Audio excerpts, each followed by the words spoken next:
Bismillahirrahmanirrahim. Assalamualaikum warahmatullahi wabarakatuh. Alhamdulillahirabbil alamin. Wassalatu wassalamu ala asyrafil anbiya'i wal mursalin wa ala alihi wa ashabihi wa man tabi'ahu bi ihsanin ila yaumiddin, amma ba'du. Rabbi shrah li sadri wa yassir li amri wahlul 'uqdatam min lisani yafqahu qawli. Bapak-bapak, ibu-ibu sekalian, jamaah Masjid Al-Ikhlas yang dirahmati Allah Subhanahu wa taala. Alhamdulillahirabbil alamin, di maghrib ini, Pak, di malam hari ini kita diberikan kemudahan oleh Allah Subhanahu wa taala. Di bulan Zulqa'dah ini, Pak, ya, di malam Jumat, mudah-mudahan kita diberikan kemudahan oleh Allah Subhanahu wa taala dalam segala urusan kita insyaallah.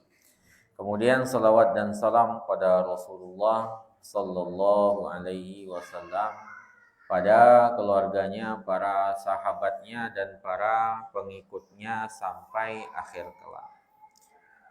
Pembahasan kita masih di sholatus safar, ya Pak, ya. Sholat dalam safar. Pembahasan kita terkait dengan qasar. Qasar, sholat. Qasar artinya apa, Pak? Menyingkat, memendekkan. Yang 4 rakaat menjadi 2 rakaat. Selama yang 4 berarti zuhur, asar, isya. Ya, kalau subuh udah jelas 2, kalau maghrib udah nggak bisa diapa-apain. Gitu ya. Zuhur, asar, dan isya. Kita sedikit ulang lagi, Pak, ya, pendalilannya. Dalilnya itu adalah, ya, dalam surat An-Nisa ayat 101 itu. Wa idza darabatum fil ardi, na'udzubillahi minasyaitonirrajim, wa idza darabatum fil ardi, jikalau kalian melakukan perjalanan di muka bumi, falaisa alaikum junahun, tidak ada dosa bagi kalian, antaqsuru minas shalah, kalian mengqasar salat itu. Diqasar itu terbaiknya diqasar, Pak. Nanti akan kita bahas itu gimana qasar itu wajib atau enggak. Nanti para ulama menjelaskan terbaiknya itu qasar. Karena Nabi itu enggak pernah menyempurnakan bilangan rakaatnya dalam perjalanan, Pak. Jadi dalam perjalanan itu yang dilakukan Nabi apa, Pak? Ya qasar. Ya, mendekkan, walaupun saya mampu 4 misalnya. Ya, mampu 4 ya. Dan senang saya, misalnya saya senangnya sholat, Pak, ya, misalnya taruhlah begitu. Kemudian dalam perjalanan saya lakukan 4, ini 4, itu enggak malah itu khilafus sunnah, menyelisih sunnahnya Nabi. Walaupun boleh. Dalam riwayat nanti akan kita lihat ada pandangan para ulama yang menjelaskan kebolehannya. Tapi mereka semuanya sepakat keafdolannya ngambil menyingkat sholat. In khiftum an yaftinakumul ladzina kafaru, jikalau kalian takut akan diserang oleh orang-orang kafir. Jadi kalau dalam Al-Qur'an itu, Pak, itu dikaitkan qasar salat itu karena khawatir diserang sama orang-orang kafir. Ya. Makasih, Pak. Panas. Ya. Jadi cuman kata-kata takut, ya, ikatan dengan takut diserang orang-orang kafir itu, Pak, wairu ma'mulin bihi, itu tidak diamalkan. Artinya ikatan kata-kata boleh qasar karena takut diserang oleh orang-orang kafir itu. Kata-kata takut diserang orang kafir itu tidak diamalkan, artinya tidak diamalkan oleh para ulama. Ini yang dijelaskan dalam riwayat, Pak. Ada riwayat dari Ya'la bin Umayyah, ya, suatu hari dia berkata kepada Umar ibn al-Khattab. Jadi Ya'la bin Umayyah bertanya kepada Umar ibn al-Khattab, Aro'aita, bagaimana pandanganmu, ya, iksar nasis salata, ketika orang-orang mengkosor salatnya, ya. Padahal wa innama qala Allahu azza wa jalla, padahal Allah mengatakan in khiftum an yaftinakumul ladzina kafaru. Padahal dalam Al-Qur'an dikatakan jikalau takut diserang oleh orang-orang kafir, gitu ya. Jikalau takut diserang oleh orang-orang kafaru itu. Kok bisa gitu? Gimana pandangan engkau wahai Umar ibn al-Khattab tentang hal itu? Karena dalam Al-Qur'an dikatakan tidak ada dosa bagi kalian jikalau mengkosor solat kalau kalian takut diserang. Kan ada kata-kata kalian takut diserang itu. Kata Umar gimana? Apa jawaban Umar, Pak? Ajibtu mimma ajibta. Ajibta minhu. Saya juga awalnya terheran-heran sebagaimana engkau terheran-heran. Fazakartu zalika li Rasulillah, aku katakan itu kepada Rasulullah, ya Rasulullah, kenapa kita mengkosor sholat dalam perjalanan, padahal ilatnya di situ kalau diserang, takut diserang oleh orang-orang kafir. Apa jawabannya Rasulullah? Shadaqatun tasaddaqallahu biha alaikum. Itu sedekahnya Allah. Itu sedekahnya Allah yang Allah sedekahkan kepada kalian. Tasaddaqallahu biha alaikum. Yang Allah sedekahkan bagi kalian. Faqbalu shadaqatahu, kata Rasul. Terima sedekahnya Allah Subhanahu wa taala. Ya. Jadi enggak diamalkan kata-kata kalau kalian khawatir diserang oleh orang-orang kafir itu, kata Rasulullah, itu sedekah bagi kita. Jadi apapun perjalanan yang kita lakukan, baik dalam ketakutan diserang oleh orang-orang kafir atau tidak, maka keringanan, Pak, rukhsah untuk mengkosor sholat itu berlaku. Kenapa? Yaitu yang sedekah itu. Sedekah yang Allah sedekahkan bagi kita, maka terima sedekahnya Allah itu. Kalau kita pernah kemarin sampaikan, ada orang kita sedekah sama orang, Pak, kemudian orang nolak, itu kan kita juga ya kurang nyaman juga, Pak, ya. Atau kita nolak sedekah orang gitu ya. Orang kasih sedekah ke kita, kemudian kita tolak, Pak. Itu kan ya, membuat ini ya orangnya nggak nyaman gitu. Ini Allah yang ngasih sedekah ke kita. Allah yang ngasih sedekah kepada kita. Makanya kita dalam perjalanan itu ya qasar salat itu. Bukan wajib sih, tapi ya memang Rasulullah nggak pernah dalam ceritanya, dalam riwayat itu nggak ada satupun riwayat yang menjelaskan Rasulullah kalau dalam perjalanan itu dia menyempurnakan bilangan itu. Rasulullah qasar. Kenapa? Itu ya sedekahnya Allah Ta'ala dan yang dibilangkan ya Rasulullah Sallallahu Alaihi Wasallam. Sedekah ya. Sataqallahu biha alaikum, yang Allah sedekahkan kepada kalian. Faqbalu shadaqatahu. Terima sedekahnya Allah Ta'ala. Hadis diriwayatkan oleh Al-Jamaah, ya,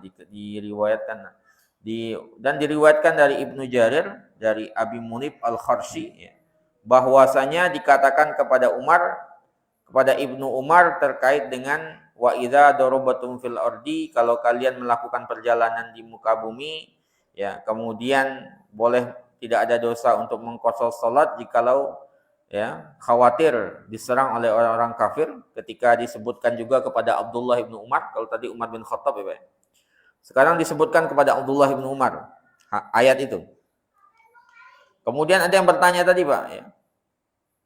Abi Munib Al-Kharshi itu berkata, Al-Jarshi mengatakan, panahnu aminuna, sekarang kita sudah aman, la nakhafu, kita enggak ketakutan lagi, wa naqsurus shalah, sehingga kita boleh mengqasar salat gitu.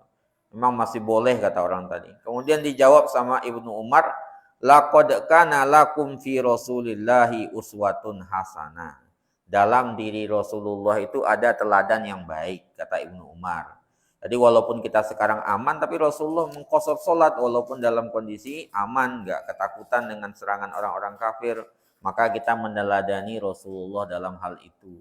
Meneladani apa, Pak? Mengqasar salat yang zuhur menjadi 2, 4 menjadi 2, asar 4 menjadi 2, isya 4 menjadi 2. Jadi 4 itu bisa diangkat menjadi 2. Ada riwayat sebenarnya yang lebih menjelaskan lagi, Pak, dari Aisyah. Ya.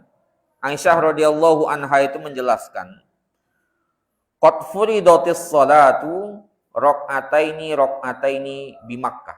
Dahulu di Makkah itu kan syariat salat turun di tahun ke-9, Pak ya. Isra Mi'raj itu kan terjadi ke tahun 9 Hijriah itu. Setahun setelah itu Rasulullah hijrah.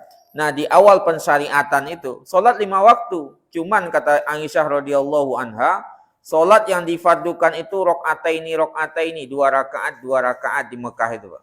Ya, 2 rakaat 2 rakaat. Falamma qadima Rasulullah sallallahu alaihi wasallam al-Madinata, ketika Rasulullah sampai di Madinah, zada ma'a kulli rakaataini, ditambahkan sama Rasulullah yang 2 rakaat jadi 4 rakaat. Berarti ya, kecuali nanti maghrib, Pak ya. Nah, illa fil maghrib, kecuali maghrib. Maghrib sejak awal 3. Fa innaha witrun nahar, karena dia witirnya siang. Wa sholatul fajar lituli qiraatiha. Sedangkan salat fajar tetap 2. Kenapa? Karena bacaannya panjang pada dasarnya. Bacaannya panjang pada dasarnya. Jadi Aisyah menjelaskan, Pak, di awal turunnya perintah salat itu di tahun ke-9 itu ya. Kenabian ya. Kan sebelum hijrah itu ya. Sebelum kalau perhitungannya 9 itu, nah, tahun ke-9 itu. Sebelum hijrah itu 2 rakaat dulu. 2, subuh 2, zuhur 2, asar 2, maghrib 3, kemudian isya 2. Kemudian ketika sampai di Madinah, Rasulullah tambahkan yang 2 tadi menjadi 4. Kecuali maghrib, karena maghrib itu witirnya siang. Subuh itu kenapa nggak ditambahkan? Karena memang sejak awal dilamakan subuh itu, Pak. Subuh itu memang dilamakan sejak awal. Jadi subuh itu kan bacaan Rasulullah pernah kita bahas sebelumnya, kalau subuh itu yang panjang. Bahkan Abu Bakar itu sampai sudah terbit matahari baru selesai sholatnya gitu ya. Berarti sekitar jam berapa itu? Jam 6 gitu ya. Dari subuh sampai syuruk sekalian. Jadi syuruk sekalian. Itu lamanya. Jadi yang lain itu ditambahkan. Kemudian kata Aisyah, wa kana idza safara, kalau Rasulullah safar setelah hijrah ke Madinah itu, Pak, sholat salatal ula, maka beliau mengerjakan solat yang pertama. Solat pertama itu artinya apa? Ya 2 lagi. Yang 4 menjadi 2. Hadis diriwayatkan oleh Imam Ahmad, Al-Baihaqi, Ibnu Hibban, Ibnu Khuzaimah, dan rijalnya semuanya thiqat atau terpercaya. Itu menunjukkan kepada kita sejak awal solat itu 5 waktu. Kan pas Isra Mi'raj kan 50 waktu, kemudian berujung di 5 waktu, tapi rakaatnya kan nggak dijelaskan. Rakaatnya itu ada di riwayat Aisyah itu 2, 2, 2, 2, maghrib 3 gitu ya, karena witirnya siang. Kemudian ketika hijrah di Madinah, Rasulullah tambahkan 2 subuh, subuh tetap 2 karena sholatnya lama, zuhur menjadi 4, asar menjadi 4, maghrib 3, isya menjadi 4. Gitu ya. Nah, ketika safar kata Aisyah, itu Rasulullah balik ke sholat pertama, artinya 2, 2, 3, 2. Gitu. Itu yang dilakukan oleh, itu riwayat sahih, Pak ya. Nah, dari Imam Ahmad Al-Baihaqi dan Ibnu Hibban, Ibnu Huzaimah dengan rijal yang sifat. Kemudian Ibnul Qayyim mengatakan, apa kata Ibnul Qayyim? Dahulu Rasulullah Shallallahu Alaihi Wasallam ya mengqashar salat yang 4 rakaat, kemudian beliau ya menjadikannya 2 rakaat semenjak keluar musafir, ya berangkat musafir sampai pulang ke Madinah. Walam yasbut anhu, tidak ada riwayat yang sabit atau yang sahih dari Nabi annahu atammas shalah ar-rubaiyah, bahwasanya beliau kalau safar itu salatnya sempurna 4, itu enggak pernah, enggak ada riwayat enggak ada riwayat sabit kata Ibnul Qayyim gitu, Pak. Artinya Rasulullah dalam safar apapun ya qashar, ya 4 itu ya jadi 2 gitu, Pak. Walaupun ya bisa, Rasulullah bisa ya bisa. Kita jangan menyangka Rasulullah nggak bisa, kan Rasulullah yang paling takwa ya, Pak ya. Ya. Makanya Rasulullah kalau terkait orang nggak mau ngambil rukhsah itu kan dibilang sama Rasulullah, ma balu rijalin yatanahzahuna an asya'a atarkhasu fiha, itu. Kenapa ada sebagian orang yang seolah-olah tidak mau atau berlepas dari sesuatu yang aku ringankan di situ. Ya, wallahi demi Allah kata Rasulullah, aku ini atqakum billah, paling takwa kepada Allah, wala a'lamakum bihududihi, paling paham dengan aturan Allah itu. Kalau kita menyangka sempurna bilangan bilangan rakaat kita dalam safar itu kita menjadi orang yang paling takwa, Rasulullah lebih takwa daripada kita. Rasulullah lebih takwa ya dikosor Pak gitu. Jadi nggak bisa kita merasa paling tahu misalnya, saya lebih alim gitu ya. Alim ya Rasulullah mengkosor di situ. Gitu Pak. Jadi pandangannya di situ. Nah, itu ya. Itu kata Rasulullah Ibnu Qayyim.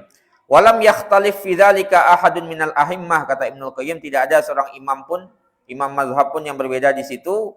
Wa in kanu qad ikhtalafu fi hukmil qasar, walaupun mereka sendiri berbeda pandangan tentang hukum mengqasar salat. Ada yang mengatakan wajib mengqasar seperti Amru ibnul As, Ali bin Abi Thalib, Abdullah ibnu Mas'ud, Abdullah ibnu Abbas, Abdullah ibnu Umar, Jabir bin Abdullah. Kemudian mazhab Hanafi itu mengatakan wajib mengqasar salat.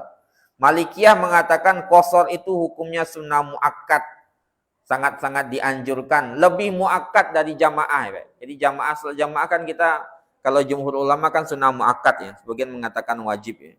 Tapi walaupun sunnah muakkad bukan berarti ditinggalkan ya. Nah, mengqasar salat itu lebih muakkad daripada berjamaah kalau dalam mazhab Malik ya. Jadi kalau dalam Abu Hanifah mengatakan wajib qasar. Kalau Maliki lebih muakkad, jadi dia sunnah muakkad tapi dia lebih muakkad, lebih kuat hukumnya daripada berjamaah. Di jamaah itu sangat dianjurkan. Nah, mengqasar itu lebih dianjurkan lagi, gitu Pak ya. Kemudian mazhab Hambali mengatakan boleh, jaiz, boleh untuk mengqasar salat, wa huwa afdal minal itmam. Cuman dia lebih afdal itu ya mengqasar daripada menyempurnakan. Dia boleh tapi lebih afdal daripada menyempurnakan. Ini juga yang menjadi pandangan Imam Syafi'i jikalau mencapai jarak qasar. Itu yang pertama ya Pak. Jadi qasar itu ada dan itu keringanan yang Allah Subhanahu wa taala berikan.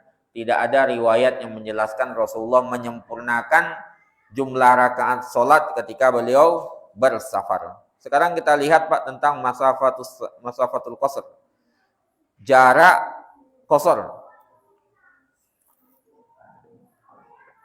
Ya. Berapa jarak qasar itu? Kalau kita al-mutabadar minal ayah, Pak ya, yang langsung kita lihat dari ayat itu, dan ini menjadi pandangan yang kuat sebenarnya Pak ya. Termasuk ya beberapa ini ya, pandangan yang paling kuat ini sebenarnya. Bahwasanya anna ayya safarin, safar apapun fil lughah secara bahasa, ya, sebagian mengaitkannya pokoknya namanya safar dalam kebiasaan kita, Pak ya. Maka mau jaraknya panjang, mau jaraknya pendek, Pak, selama dalam kebiasaan kita, dalam bahasa kita dinamakan safar, ya, maka bisa dikosor solatnya dan bisa dijamak, Pak ya.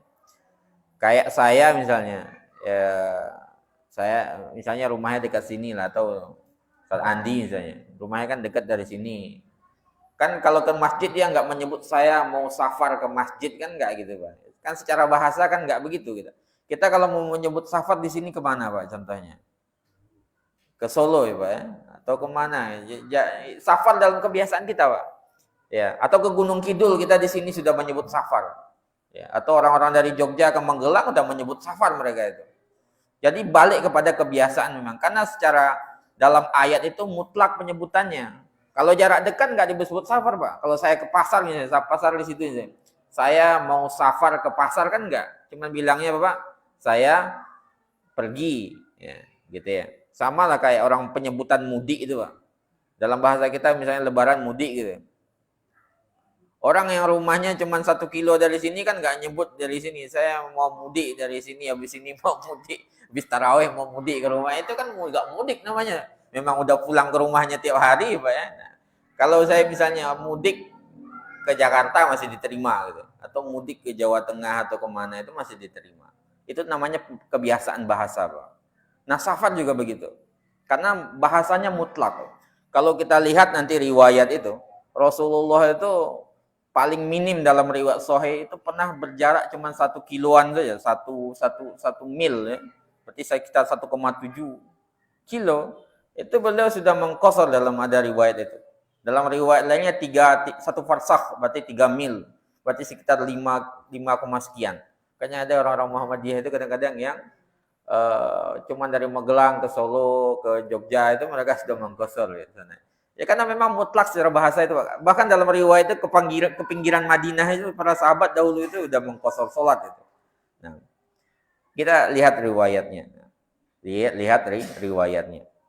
Pertama apa? Nah, dinukil dari Ibnu Munzir, kata beliau terkait masalah jarak ini memang ada sekitar lebih dari 20 pandangan para ulama, Pak, yang menyatakan jaraknya. Kalau kita baca Bidayatul Mujtahid, Niyatul Muqtasidnya Ibnu Rusdi juga nanti ada beberapa pandangan di salah satunya mengatakan ya mutlak safar lah alasannya. Jadi alasannya bukan kesulitannya, bukan jaraknya, tapi apa? Mutlakus safar. Pokoknya dalam bahasa kita safar apa bukan? Kalau iya berarti ada qasar, kalau enggak berarti enggak berlaku. Kira-kira gitu, Pak. Nah, ini diriwayatkan dari Ibnu Munzir. Kemudian wa nahnu nazkur huna, dan kami menyebutkan di sini ashah ma warada fi dzalika. Riwayat paling sahih terkait dengan hal ini. Riwayat paling sahih terkait dengan jarak qasar, Pak. Riwayatnya adalah riwayat Imam Ahmad, Muslim, Abu Daud, Al-Baihaqi dari Yahya bin Yazid berkata, Sa'altu Anas bin Malikin, aku bertanya kepada Anas bin Malik an qasris shalah, tentang qasar salat. Maka Anas menjawab, Kanan Nabi sallallahu alaihi wasallam, adalah Nabi sallallahu alaihi wasallam idza kharaja masirata salasata amyalin, kalau beliau ya Nabi itu kata Anas melakukan perjalanan 3 mil. 3 mil ya Pak ya. Nanti kita lihat 1 mil itu kan sekitar 1,7 itu. Atau farsakh itu yusolli rakaataini, beliau sudah salatnya 2 rakaat. Artinya sudah mengqasar di situ, Pak. Jadi kalau kata Anas, kalau Rasulullah itu riwayat paling sahih terkait jarak itu. Kalau Rasulullah sudah melakukan perjalanan 3 mil atau 1 farsakh, itu beliau sudah yusolli rakaataini, sudah salat 2 rakaat. Dikatakan oleh Hafiz Ibnu Hajar, ini adalah hadis paling sahih ya. Warada fi bayani zalika, yang menjelaskannya, wa asrahuhu, dan paling sareh. Ya, mereka cuma akan berbeda mengenai mil dan farsakh itu maksudnya 3 mil atau 3 farsakh. Cuman dalam riwayat Sa'id bin Mansur akan dijelaskan juga. Dalam riwayat Sa'id bin Mansur dijelaskan secara rafa' ya, bahwasanya Rasulullah Shallallahu alaihi wasallam jikalau melakukan perjalanan 1 farsakh itu mengqasar salat. 3 farsakh itu 1 mil. 1 farsakh itu sekitar 5,5 kilo. 1 mil itu ya 1,7. 1 farsakh itu 3 mil. Artinya itu yang dilakukan oleh Rasulullah Shallallahu alaihi wasallam qasarnya. Berarti jaraknya pendek sebenarnya qasar itu. Makanya tadi kita katakan kalau dalam riwayat itu riwayat paling sahih menjelaskan riwayat secara jelas ukurannya itu, Pak, 3 mil. Atau dalam riwayat tadi farsakh itu. Ya, riwayat dari Anas bin Malik. Berarti ya sekitar itu. Madinah itu kan kecil, Pak, ya dahulu itu. Madinah itu dulu kecil, Pak. Enggak, sekarang itu udah besar ya. Madinah itu kecil. Jadi ke pinggiran Madinah itu dulu ya, pinggiran Madinah itu udah mengqasar sebagian itu ketika itu. Rasulullah mengqasar salat ketika itu. Nah, mengqasar salat. Seperti itu ya, Pak. Jadi itu menunjukkan kepada kita sebenarnya, makanya ada sekitar 20 pandangan para ulama di situ, dan yang mengatakan jarak itu yang paling utama itu ya intinya adalah safar gitu. Pokoknya sudah safar berarti sudah mendapatkan keringanan. Jadi nggak perlu diukur lagi dengan jarak. Pokoknya dalam bahasa kita sudah dinamakan safar apa belum? Kalau sudah dinamakan ya berarti sudah masuk ke dalam dapat keringanan. Tapi kalau dalam bahasa kita belum disebut safar berarti belum gitu ya. Nah, jadi balik kepada kebiasaan. Kalau berdasarkan hadis itu jaraknya itu 3 mil. 3 mil, 1 mil 1,7 itu. Nah, 1 farsakh itu ya 5,5. Kayak 5,5. Kemudian ada riwayat yang sahih juga. Wa aqallu ma warada fi masafatil qasar mailun wahid. Bahkan ada riwayat yang menjelaskan jarak qasar itu cuma 1 mil. Berarti ya sekitar 1,7 kilo, kan dekat sebenarnya. Gitu ya.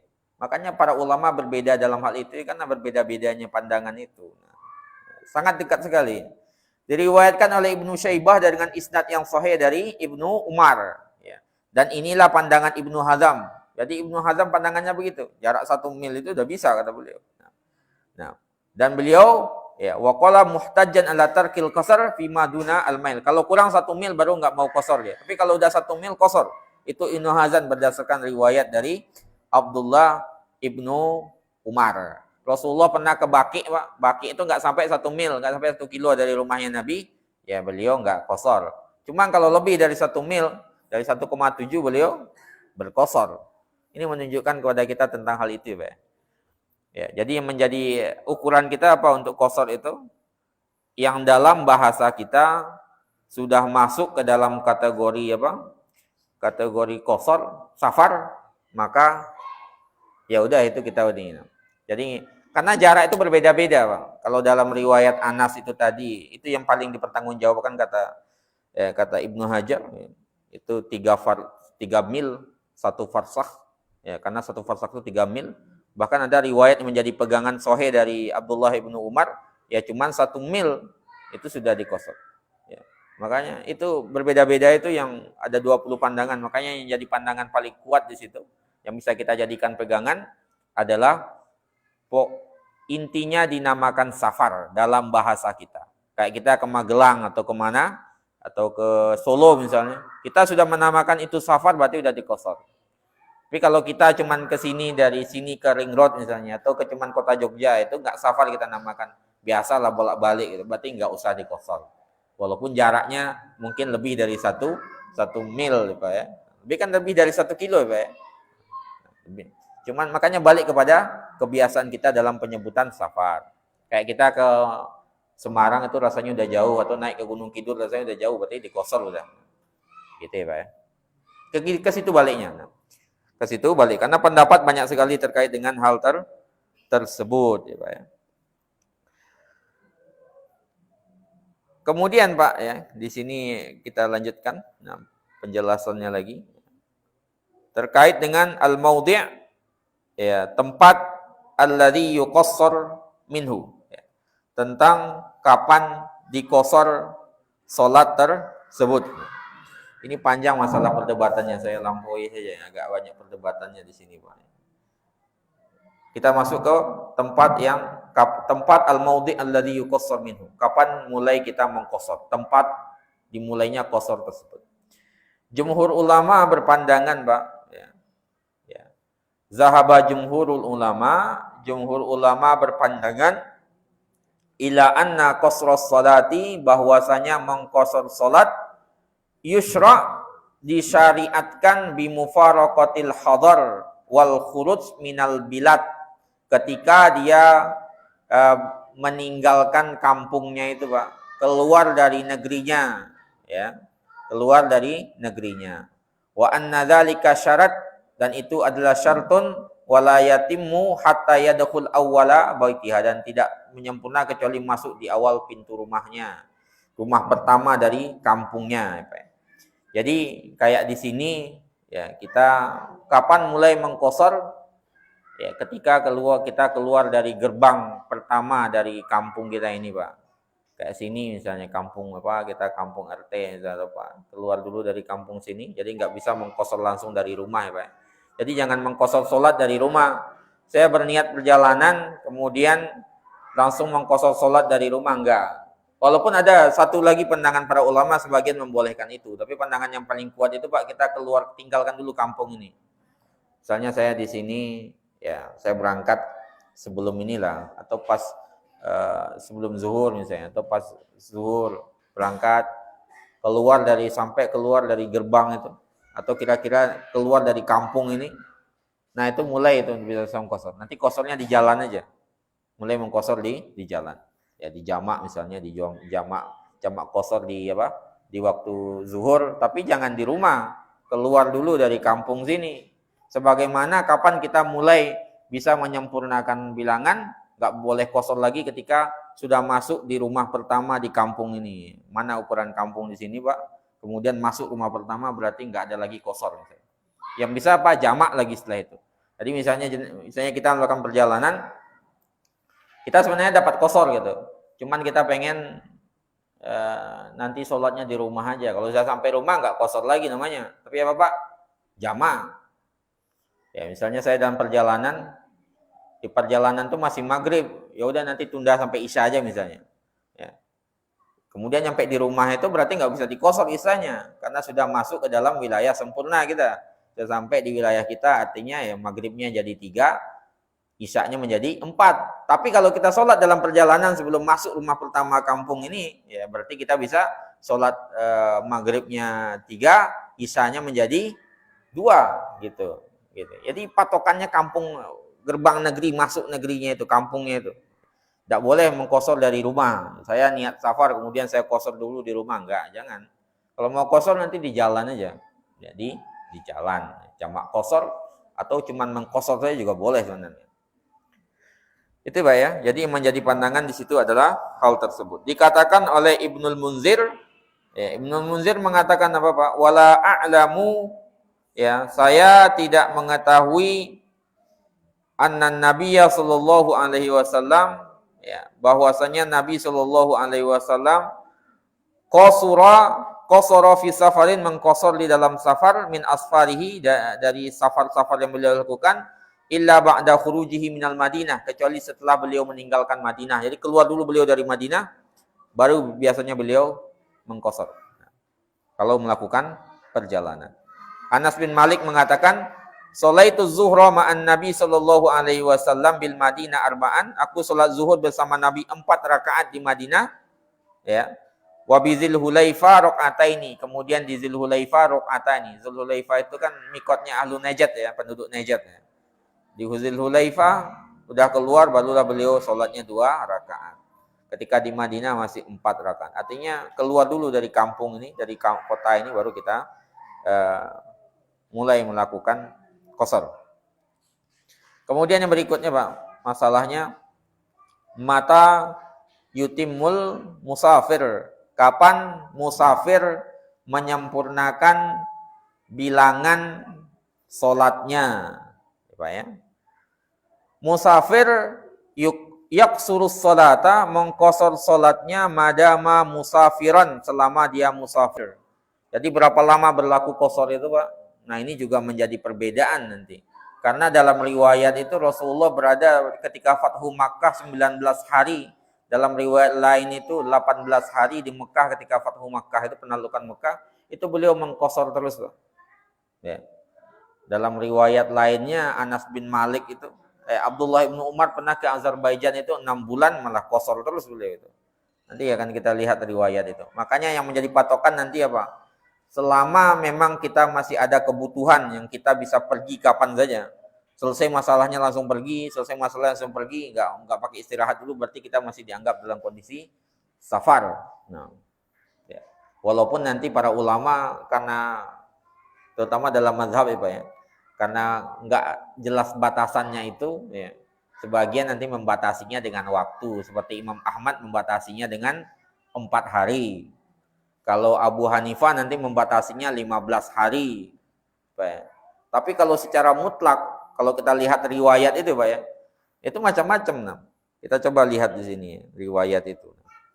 Jadi secara umum ya, selama seseorang itu dalam kondisi musafir ya, untuk hajat tertentu, maka dia bisa mengqasar salatnya. Selama kondisinya Pak, kalau seandainya selesai masalah langsung pergi, nggak pakai berhenti dulu Pak ya. Jadi niatnya memang cuma untuk, kan kenapa ada qasar itu Pak? Karena untuk menghilangkan, karena dia galau orangnya. Orang dalam perjalanan itu kan galau ya. Galau, gelisah, karena ada yang harus diselesaikan. Nah, maka dia dikasihkan keringanan qasar tersebut. Makanya para ulama menjelaskan, selama dia berada dalam perjalanan untuk menunaikan sebuah hajat, maka dia mendapatkan keringanan di situ untuk mengqasar salat. Inilah pandangannya Ibnul Qayyim, walaupun beliau sampai bertahun-tahun kalau Ibnul Qayyim itu mengatakan itu. Nah, itu pandangan beliau ya. Nanti ada beberapa pandangan mazhab yang membatasi dengan hari. Tapi secara umum pandangan Ibnul Qayyim seperti itu Pak. Kenapa? Dalil dasarnya beliau apa? Karena Rasulullah Shallallahu Alaihi Wasallam itu pernah berada di Tabuk itu 20 hari Pak. 20 hari beliau mengqasar salat ketika itu. Dan beliau nggak pernah mengatakan kepada umat ketika itu, kalau kalian berada 20 hari di sebuah tempat dalam kondisi safar boleh mengqasar, lebih daripada enggak boleh. Nabi enggak pernah mengatakan begitu. Ya, enggak pernah mengatakan seperti itu. Jadi 20 hari beliau di Tabuk, beliau mengqasar salat. Bahkan dalam riwayat lainnya kata Ibnu Qayyim itu, Pak, ya. Dalam riwayat Ibnu Abbas 19 hari ya, atau 18 hari beliau berada di Tabuk tersebut. Dalam riwayat lainnya dari Nafi' Pak mengatakan ya, atau dalam riwayat ini waqala Musawwir bin Makhrama, dahulu kami bermukim bersama Sa'ad bin Waqqas di salah satu kampung di Syam selama 40 malam. Itu saat 40 malam itu saat mengqasar salatnya terus itu, Pak. Ya, selama 40 malam itu mengqasar salat terus Sa'ad bin Abi Waqqas. Kalau dalam riwayat Nafi' ini muridnya Ibnu Umar ya, bahwasanya Ibnu Umar pernah berada di Azerbaijan ketika perang penaklukan Azerbaijan, itu beliau 6 bulan di situ. 6 bulan menunggu musim selesainya musim salju itu, musim apa? Musim dingin, Pak ya. Itu 6 bulan yusolli rakaataini. Beliau salat 2 rakaat, artinya mengqasar di situ, Pak. Nah, mengqasar di situ, ya. Kemudian ada juga riwayat ada Anas bin Malik, dahulu para sahabat Nabi berada di Rom Hurmuz selama 7 bulan yuqassiruna shalah. Mereka mengqasar salat ketika itu. Dalam riwayat Hasan Al-Basri mengatakan aku bermukim bersama Abdullah bin Samurah di Kabul, Afghanistan gitu ya. Itu selama 2 tahun yuqassir as-shalah, beliau mengqasar salat wala yajma' dan enggak menjamaknya. Artinya pas sholat zuhur ya sholat zuhur cuman 2. Pas asar sholat 2, kan enggak harus dijamak sebenarnya. Kalau kita dapat keringanan sebenarnya. Harus dijamak enggak harus sebenarnya. Ini dia. Tapi keringanan itu ada, qasar dan jamak. Jadi beda, Pak ya. Qasar itu kan sempurna bilangannya. Qasar singkat. Jamak qasar itu ya dikumpulkan, berarti sholatnya jadi 1 waktu. Ya, kemudian yang bisa dikosor. Nah, ini di Kabul, di daerah Kabul ya, dalam riwayatnya Al Hasan ya, beliau bersama Abdullah bin Samurah itu 2 tahun mengqasar salatnya tapi tidak menjamak. Artinya zuhur ya 2, waktu asar datang 2 gitu ya. Nah, ini menunjukkan banyak riwayat sebenarnya, Pak ya. Banyak riwayat bahwasanya enggak berbatas waktu ya. Nah, selama dia ada hajat itu dalam artian memang hajat yang ditunggu-tunggu ya, Pak ya. Kalau udah selesai langsung berangkat, selesai langsung pergi gitu. Tapi kalau seandainya kayak mahasiswa misalnya, itu kan masih dia berhajat tapi masih bisa bermukim di situ, dan sebagian berniat mustautin, itu enggak berlaku di situ.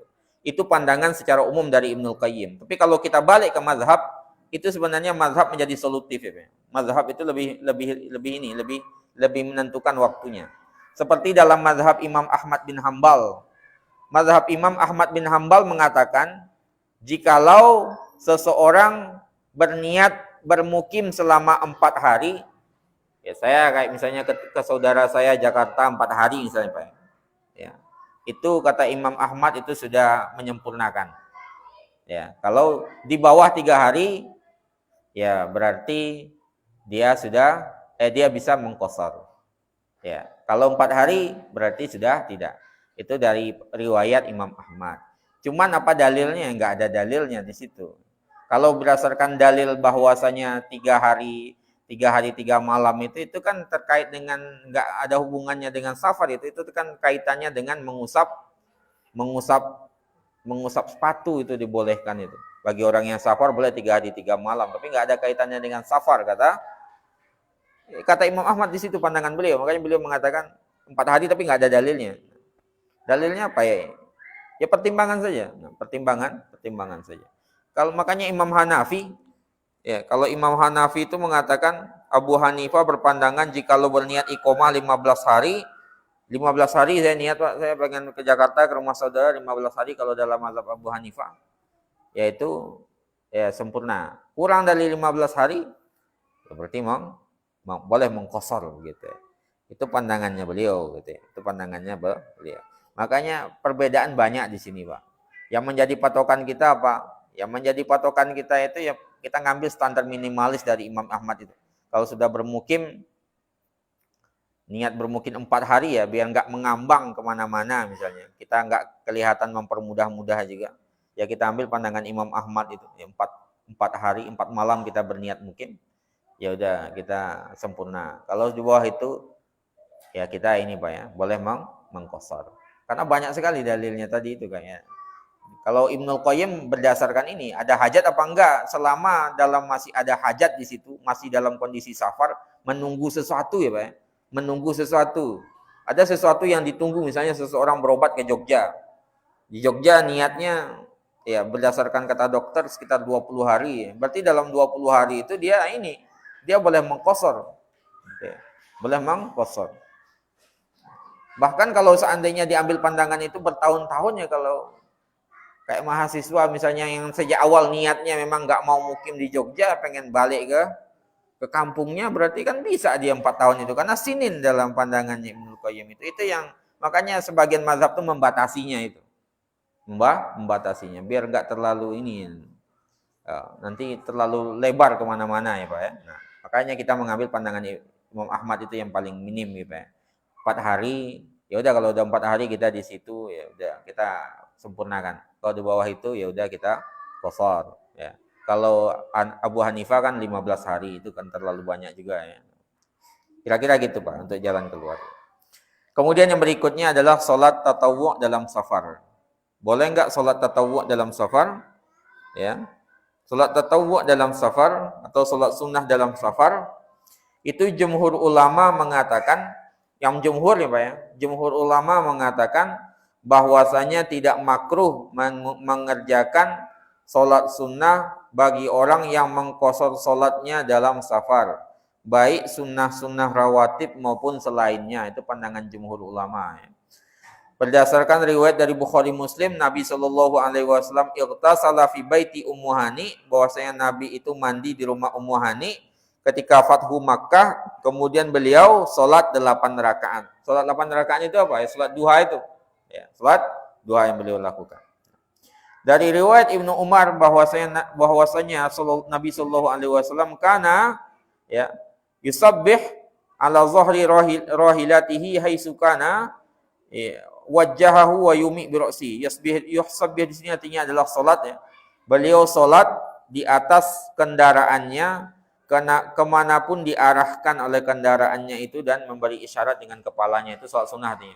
Artinya boleh salat sunnah di dalam safar tersebut ya. Cuman yang terkait dengan rawatib ini nanti masalahnya, rawatibnya masuk kemana, itu yang nanti mungkin akan menjadi berbeda, menjadi ini Pak ya. Kan yang dicontohkan Nabi itu kayak tadi itu sholat duha, kemudian yang di atas kendaraan itu adalah sholat malam. Kemudian yang riwayat yang menjelaskan sholat sunnah rawatib ini, Allahu a'lam, ini saya belum mendapati sendiri ya. Tapi kalau berdasarkan pandangan di sini dijelaskan itu ya, jumhur ulama pandangan mau sholat rawatib mau enggak, semuanya tidak dimakruhkan. Ya. Ada enggak yang mengatakan enggak boleh Pak? Tidak disyariatkan, bukan enggak boleh, tidak disyariatkan sholat sunnah di dalam safar itu ya ada. Itu adalah pandangan dari Ibnu Umar Pak. Ibnu Umar mengatakan tidak disyariatkan sholat sunnah bersama sholat wajib, tidak sebelumnya dan tidak sesudahnya, kecuali di akhir malam ya, di akhir malam. Tidak di akhir malam. Kecuali di akhir malam, artinya di akhir malam itu boleh melakukan sholat sunnah itu. Sholat sunnah apa ya? Kayak qiyamul lail dan sejenisnya. Tapi kalau yang rawatib kata Ibnu Umar enggak. Terus yang mengatakan boleh itu siapa ya? Hasan, Pak. Hasan itu menjelaskan, Hasan Al-Basri di sini maksudnya. Itu mengatakan para sahabat Rasulullah, mereka bersafar, kemudian mereka melakukan yatatawwa'una, menambahkan sholat sunnah, qablal maktubah wa ba'da, sebelum sholat wajib dan sesudahnya. Ini kan sholat sunnah rawatib yang barusan kita bilang, yang belum ketemu, ini berarti ini dalilnya Pak. Jadi dalilnya dari Hasan. Dalil dari Hasan Al-Basri, beliau menyaksikan para sahabat itu beribadah sunnah, melakukan sholat sunnah rawatib sebelum sholat wajib dan sesudahnya. Ya, itu pandangan jumhur tadi, dalilnya ke situ. Kalau Ibnu Umar mengatakan ya tidak disyariatkan sholat kalau dalam kondisi qashar, sholat sebelum sholat wajib dan sesudahnya. Yang boleh itu apa? Sholat malam. Ya, sholat malam ya. Kemudian beliau pernah melihat seseorang sahabat yang sholat ya setelah sholat wajib itu. Ya. Waro'a qauman yasbahuna ba'da shalah. Beliau melihat sekelompok orang yang sholat setelah sholat wajib. Sholat wajibnya dikosor, kemudian setelah itu dia sholat sunnah rawatib gitu. Apa kata Ibnu Umar? Lau kunta musabbihan la atmamta lau kuntu musabbihan la atmamtu sholati. Kalau seandainya saya sendiri yang mengerjakan sholat sunnah rawatib itu, saya akan menyempurnakan bilangan sholat saya. Karena rawatib itu dalam pandangan beliau terkait dengan kesempurnaan bilangannya. Jadi kalau 2, ya berarti nggak ada rawatibnya gitu kata. Karena dapat keringanan dari sholat yang sudah ada. Jadi ada 2 pandangan di situ. Jadi jumhur ulama mengatakan bahwasanya boleh mengerjakan sholat sunnah itu semuanya, ya. Mau rawatib mau enggak. Kalau duha tadi ada dalilnya, kalau jawful malam, sholat tengah malam ada dalilnya. Kalau yang sholat rawatib sebelum dan sesudahnya riwayat dari Hasan yang melihat para sahabat sholat sebelum dan sesudah sholat wajib yang dikosor. Cuman pandangan Ibnu Umar itu beliau melarang itu. Ya, beliau mengatakan nggak ada sholat sunnah rawatib yang sudah dikosor sebelum dan sesudahnya, nggak ada gitu. Ya, kenapa? Ya, kenapa? Karena bagi beliau itu karena terkait dengan ini ada keringanan untuk tidak melakukan lagi. Kalau mau rawatib itu seharusnya bilangan sholatnya sempurna, bukan dikosor. Itu pandangan beliau. Jadi ada 2 pandangan jumhur dan ini Pak ya. Kemudian terakhir safar di hari Jumat. Ya. Jadi nggak ada masalah Pak bersafar di hari Jumat, ya. Malam tahdur as-shalah, ya. Selama sholatnya belum dikumandangkan. Kalau dikumandangkan ya sholat dulu, jangan sengaja bersafar padahal Jumat udah mau dekat. Ya. Kalau selama belum dilakukan ya silahkan. Ya. Minimal kita mengatur waktu lah. Ada seseorang Umar mendengar seseorang mengatakan laula annal yaum yaumul jum'ah la kharajtu. Kata seseorang kepada Umar ya. Mengatakan kemudian terdengar sama Umar, kalau bukan sekarang hari Jumat saya akan bersafar.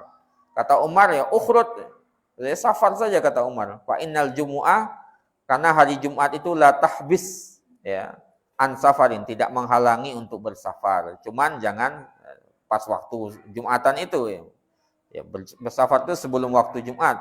Abu Ubaidah itu melakukan safar pada hari Jumat dan tidak menunggu sholat Jumat terlebih dahulu. Kemudian Zuhri ya melakukan safar di waktu duha di hari Jumat ya.